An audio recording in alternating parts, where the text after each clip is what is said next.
Sur Africa 24, l'African Union Journal vous est présenté par Afreximbank.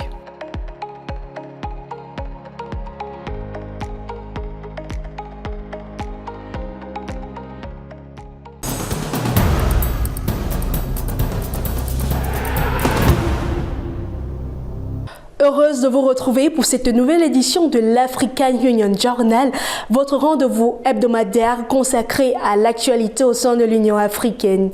Au programme, les sciences, les technologies et l'innovation au cœur des stratégies de développement du continent dans un contexte marqué par les défis climatiques, économiques et numériques. Nous aborderons également les enjeux de souveraineté technologique, notamment à travers l'intelligence artificielle ainsi que la question énergétique, considérée comme un levier essentiel de l'industrialisation.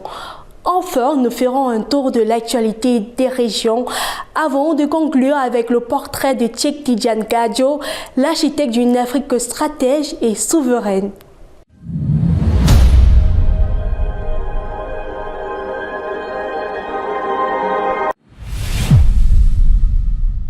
Face aux bouleversements climatiques, technologiques et économiques, l'Afrique place désormais les sciences, les technologies et l'innovation au cœur de sa stratégie de développement. Selon l'Union africaine, l'enjeu est de préparer le capital humain pour les 60% d'emplois de demain qui reposeront sur le numérique, à suivre dans ce reportage de Samantha Sabero.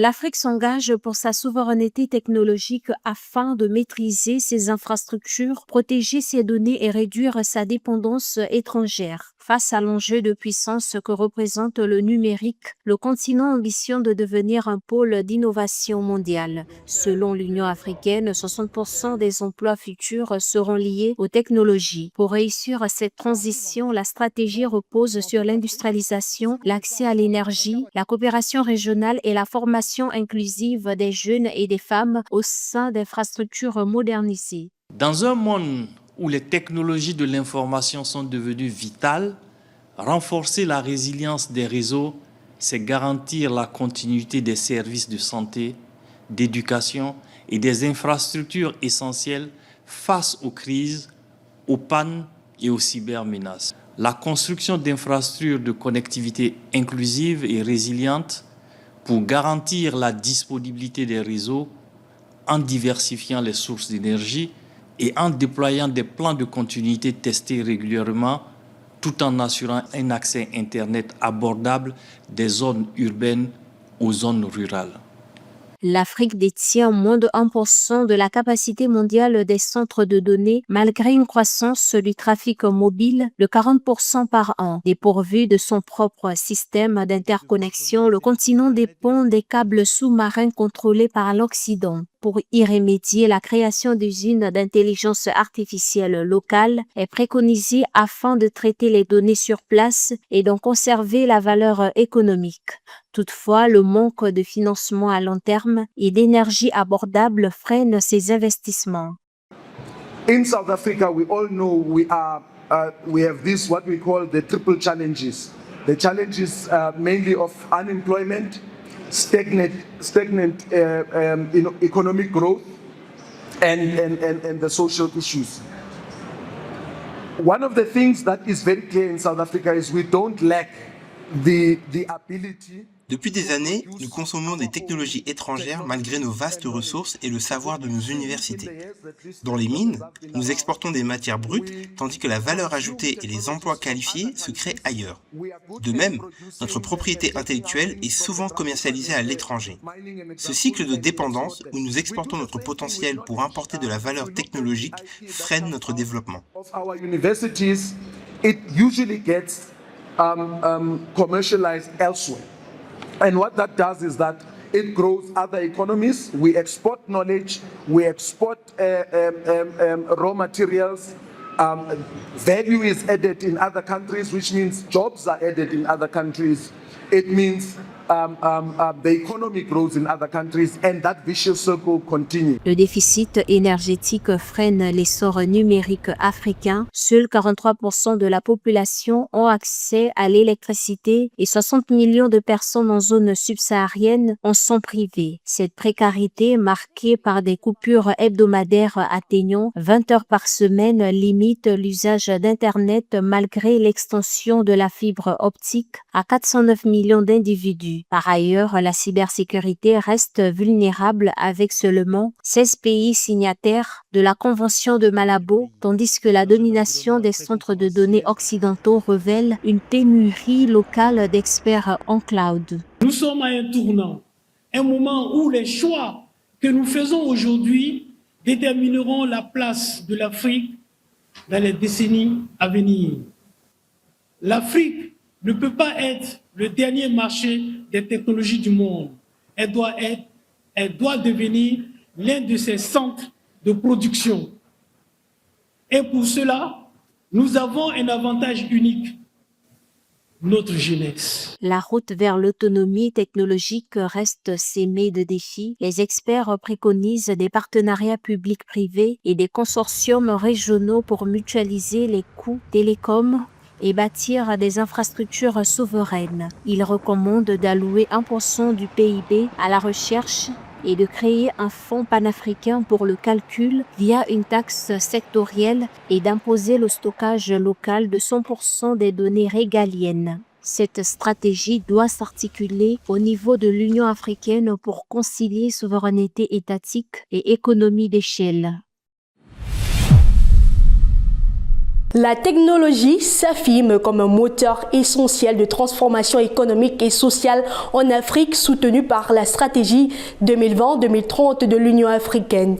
Malgré un retard significatif en matière de recherche et de développement, le continent ambitionne de renforcer sa capacité d'innovation et sa compétitivité. Dans ce contexte, l'intelligence artificielle se positionne comme un levier stratégique pour consolider la souveraineté technologique et développer des solutions adaptées aux réalités locales. Philomène Tin. À travers sa stratégie de transformation numérique pour l'Afrique 2020-2030, l'Union africaine fait des technologies un moteur de croissance, de création d'emplois et de modernisation des services publics. Cette vision soutient les objectifs de l'agenda 2063 et les objectifs de développement durable en favorisant la transformation de secteurs clés comme l'agriculture, la santé, l'éducation, la finance, l'industrie et l'administration publique. Toutefois, au-delà de ces ambitions de développement, cette transformation soulève des enjeux stratégiques majeurs liés à la maîtrise des technologies et à leur impact sur les sociétés africaines. Les enjeux qui nous rassemblent ici dépassent le seul cadre technologique. Ils touchent directement à la souveraineté. Ils touchent directement à la stabilité et à la sécurité de nos nations.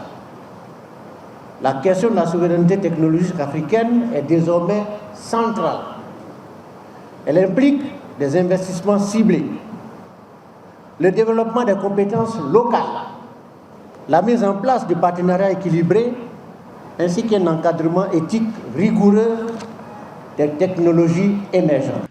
Le continent fait toutefois face à un déficit important en matière de recherche et d'innovation. Bien que l'Afrique représente 13,4% de la population mondiale, elle ne produit que 1,1% des connaissances scientifiques et ne capte qu'environ 1% des dépenses mondiales de recherche et de développement. Pour renforcer l'innovation locale et la compétitivité, l'Union africaine recommande aux États de consacrer au moins 1% de leur PIB à la recherche et au développement.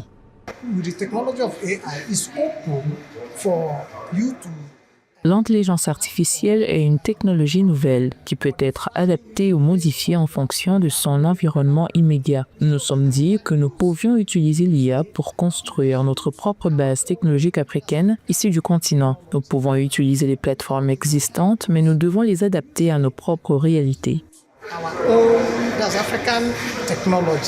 Dans ce contexte, l'intelligence artificielle constitue un levier majeur de souveraineté technologique. En développant des solutions adaptées aux réalités africaines, elle peut réduire la dépendance aux technologies importées, stimuler l'innovation locale et améliorer la performance de secteurs stratégiques. Pour illustrer concrètement cette dynamique, l'exemple du Rwanda apparaît particulièrement pertinent, notamment à travers ses initiatives en matière de gouvernance et de soutien à l'innovation numérique.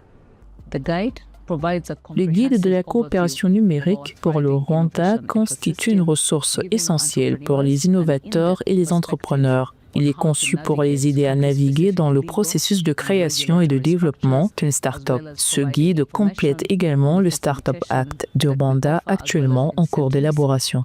Le secteur technologique en Afrique a généré 240 milliards de dollars en 2025, soit 7,8% du PIB continental, et a permis de soutenir 13 millions d'emplois. Les perspectives restent particulièrement prometteuses puisque près de 60% des futurs emplois sur le continent devraient être liés aux technologies.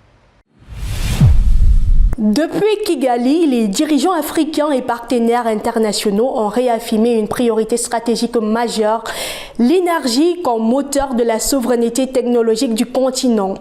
Dans un contexte de forte croissance démographique et d'industrialisation accélérée, l'Afrique cherche à sécuriser son avenir énergétique pour soutenir son développement économique. Sarah Adi nous en dit plus.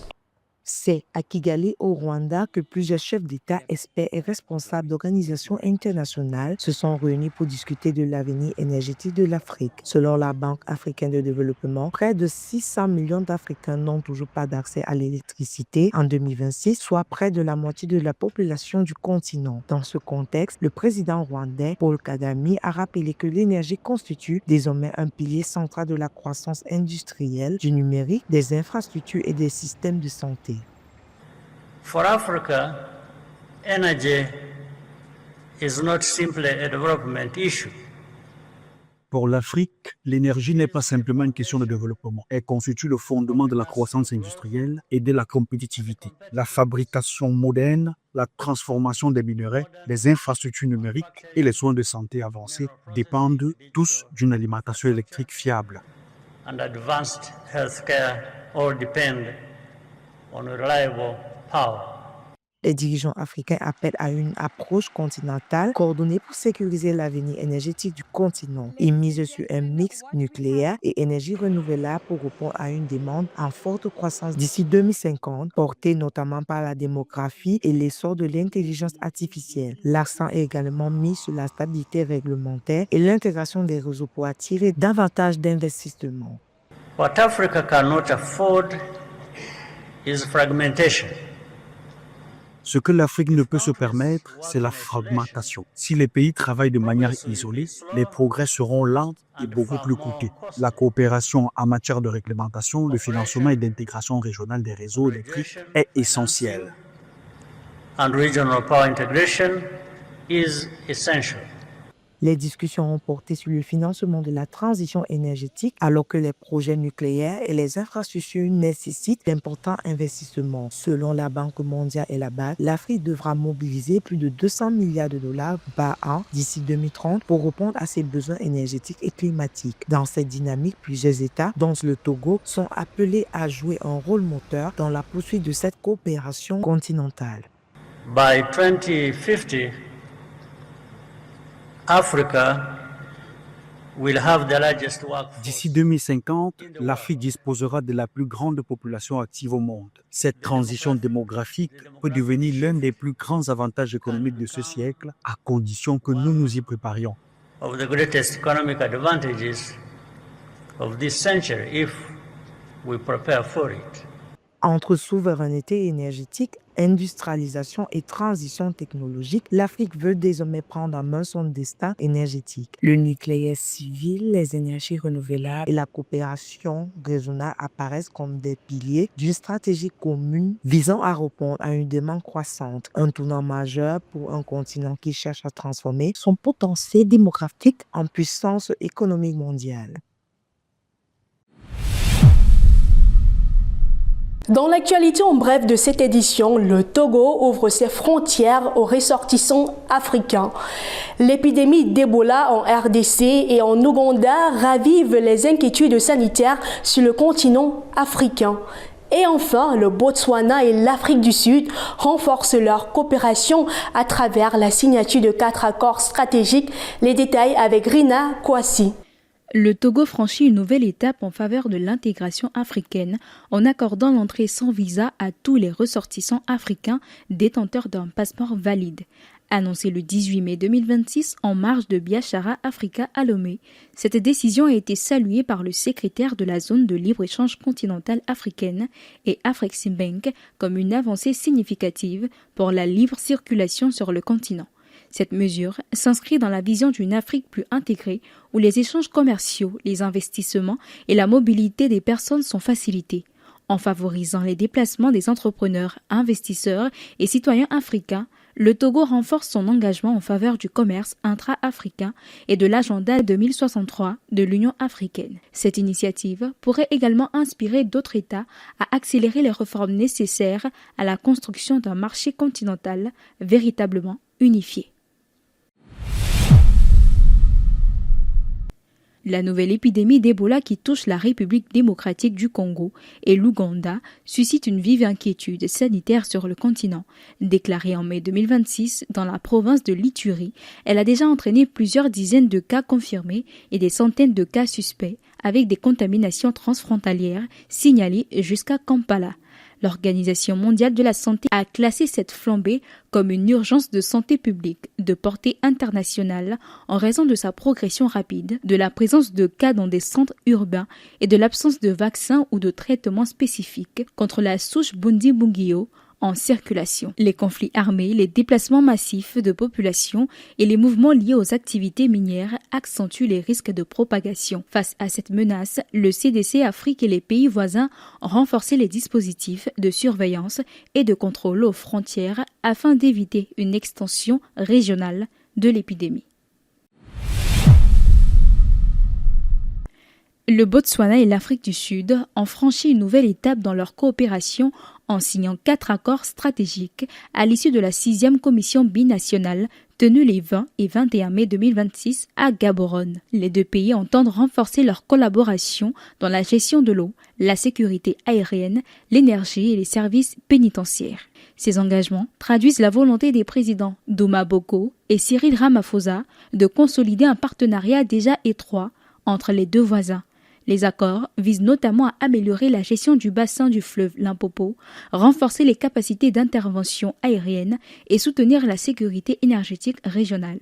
Cette dynamique s'inscrit dans les objectifs d'intégration portés par la communauté de développement de l'Afrique australe et devrait contribuer à une coopération plus efficace au service du développement régional.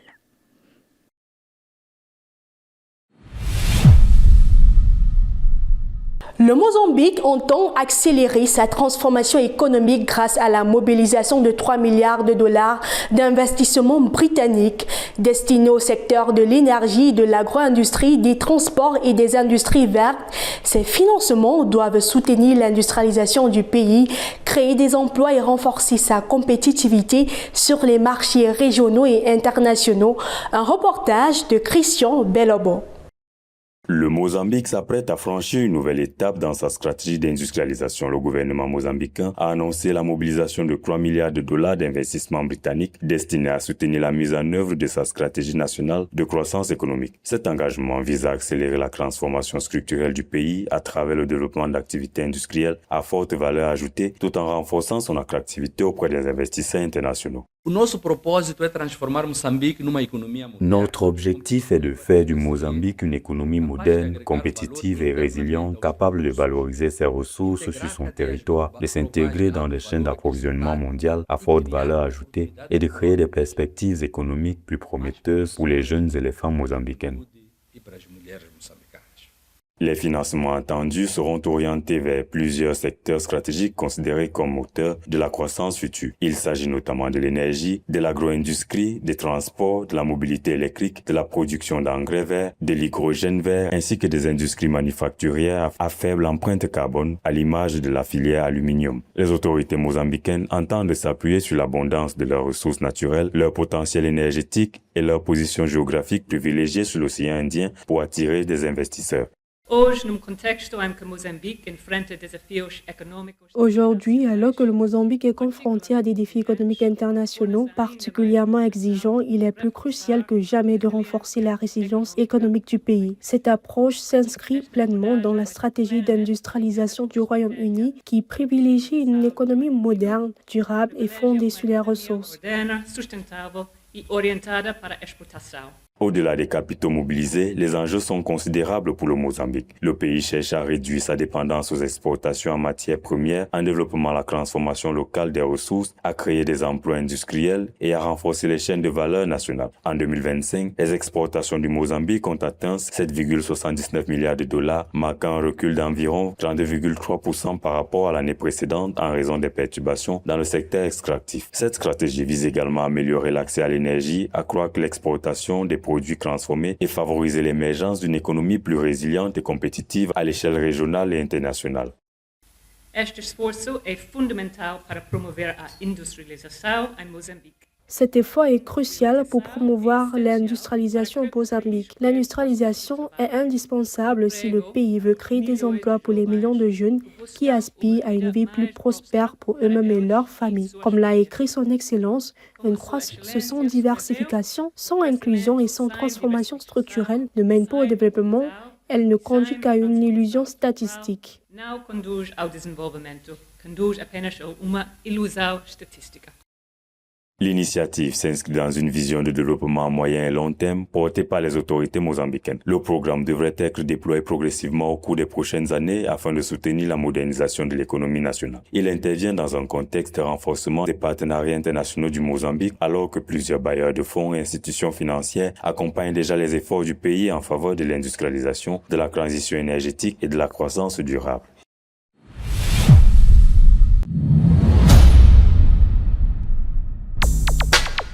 La 9e session conjointe du Comité technique spécialisé CTS de l'Union africaine sur les finances, les affaires monétaires, la planification économique et l'intégration, ainsi que la 5e session du CTS sur le commerce, le tourisme, l'industrie et les minéraux se tiendront du 20 au 24 juillet 2026 à Abidjan, en Côte d'Ivoire. Cette réunion rassemblera des ministres, des gouverneurs de banques centrales, des décideurs politiques, des experts et des partenaires au développement, afin d'examiner les progrès accomplis dans les cadres économiques continentaux et de renforcer la coordination des politiques financières, commerciales et industrielles. Les discussions porteront sur la mobilisation des financements pour l'industrialisation de l'Afrique, la promotion de la transformation économique, le soutien à l'intégration régionale et l'alignement des politiques sur les objectifs de l'agenda 2063. La 5e édition du Forum sur le commerce et l'investissement Afrique-Caraïbes se tiendra du 29 au 30 et 1 juillet 2026 à Saint-Kitts-et-Nevis. Organisé par Afreximbank, ce forum constitue une plateforme majeure de coopération économique entre l'Afrique et les Caraïbes, réunissant investisseurs, décideurs publics et chefs d'entreprise des deux régions. Actif 2026 mettra l'accent sur le renforcement des échanges commerciaux, des investissements et de la coopération sud-sud dans des secteurs stratégiques tels que les énergies renouvelables, l'agro-industrie, la fintech, le tourisme et les industries culturelles. L'événement s'inscrit également dans la dynamique de développement durable engagée par Saint-Kitts-et-Nevis et vise à consolider les partenariats économiques transatlantiques. Du 15 au 17 septembre 2026, Banjul, capitale de la Gambie, accueillera la conférence annuelle inaugurale de l'autorité régionale de la concurrence de la CEDEAO RK. L'événement se tiendra sur le thème politique de la concurrence et intégration des marchés au sein de la CEDEAO, enjeux, défis et opportunités. La conférence réunira des autorités de la concurrence, des décideurs politiques, des régulateurs, des universitaires, des praticiens du droit, des juges, des partenaires au développement et des professionnels de la concurrence d'Afrique de l'Ouest et d'ailleurs marquant le début d'un dialogue régional continu sur la politique de la concurrence au sein de la communauté économique des États de l'Afrique de l'Ouest. À la tête de l'Institut des stratégies panafricaines, l'ancien chef de la diplomatie sénégalaise continue de plaider pour une unité africaine concrète entre défis sécuritaires, souveraineté alimentaire et leadership. Cheikh Tidiane Gadio dessine les contours d'un continent qui doit impérativement exister par lui-même. Son portrait avec Cheikh Omar Kamara. Ancien ministre des Affaires étrangères du Sénégal, Cheikh Tidiane Gadio, né en 1956, est une figure centrale de la diplomatie africaine, reconnue pour ses talents de négociateur. Aujourd'hui, à la tête de l'Institut des stratégies panafricaines, cet ancien journaliste et ancien parlementaire plaide pour une rupture avec les modèles d'intégration actuels qu'il juge inefficaces. Son action se concentre sur les défis de sécurité, de souveraineté alimentaire et la nécessité d'un leadership fort. Il prône une autonomie stratégique pour que l'Afrique s'affirme comme une entité mondiale distincte. À travers sa théorie des 50%, il continue de promouvoir la résolution pragmatique des conflits. Son ambition demeure de transformer le potentiel démographique et naturel du continent en une puissance souveraine. La question de la sécurité régionale, la question de l'intégration et tout ça, aujourd'hui, c'est les plus grands défis de l'Afrique. Je pense que le paradigme de l'intégration africaine, tel que compris par nos dirigeants, nous a mené à l'impasse.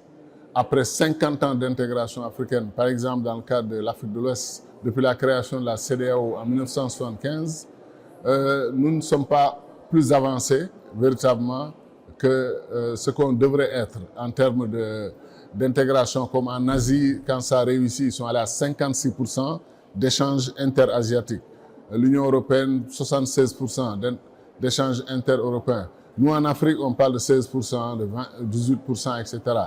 Au-delà des chiffres du commerce intra-africain, Cheikh Tidiane Gadio lie intrinsèquement le développement à la capacité du continent à se nourrir lui-même. La dépendance alimentaire est à ses yeux une atteinte à la dignité africaine. Le développement dans tous les pays du monde commence par régler la question de l'agriculture. C'est une question de dignité et de souveraineté que de nourrir sa population. Mais les dirigeants africains et les pays africains, depuis l'indépendance, ne se gênent pas à aller acheter leur nourriture à l'extérieur. Qu'au début, ils n'aient pas tout ce qu'il faut et qu'ils achètent des compléments, etc., on peut comprendre. Mais pendant 60 ans d'indépendance, 65 ans, 50 ans, on continue d'acheter tout à l'extérieur, c'est inacceptable. Dieu a fait que l'Afrique a les meilleures terres arabes du monde pour les cultures. Nous avons une main-d'œuvre agricole extraordinaire. L'Afrique pouvait non seulement atteindre l'autosuffisance alimentaire, mais l'Afrique pouvait nourrir le reste du monde. Pour que cette vision devienne réalité, Cheikh Tidiane Gadio appelle à une révolution du leadership. L'Afrique ne doit plus être un simple spectateur ou un wagon de la géopolitique mondiale, mais une force motrice dotée d'une identité propre et reconnue. C'est ce que les Africains doivent faire d'abord dans le débat Sud-Sud, dans le débat Global South, dans le débat pour redessiner la carte géopolitique, géostratégique du monde. C'est qu'il faut que les Africains existent d'abord en tant qu'Africains. Quand nous sommes des wagons tirés par des locomotives venant d'Amérique, de l'Europe, de l'Asie, etc., nous n'existons pas. Il faut que les Africains se constituent comme une entité distincte, connue et reconnue. Nous avons 1,3 milliard d'habitants, on ne peut pas les cacher. 1,3 milliard d'habitants, c'est une force, un potentiel immense et surtout composé essentiellement de jeunes. Peut-être que l'Afrique frôle le milliard de jeunes. Qu'est-ce qu'on fait de ces jeunes? Mais on a tout ce qu'il faut, 40% des ressources naturelles du monde. 1 milliard de jeunes, 60% des terres arables dans le monde. On a toutes les conditions réunies, sauf le leadership. En prônant une diplomatie commune et une mutualisation des ressources, Cheikh Tidiane Gadio rappelle que l'unité n'est pas qu'un idéal romantique, mais une nécessité stratégique pour que la voix d'1,3 milliard d'Africains soit enfin portée par un porte-parole unique et respecté sur la scène mondiale.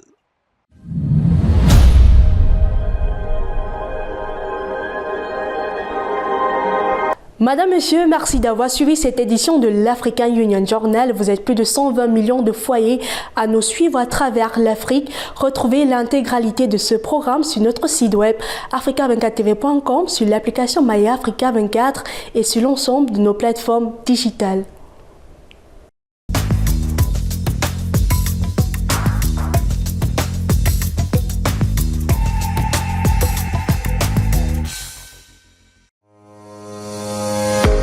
Sur Africa 24, l'African Union Journal vous est présenté par Afreximbank.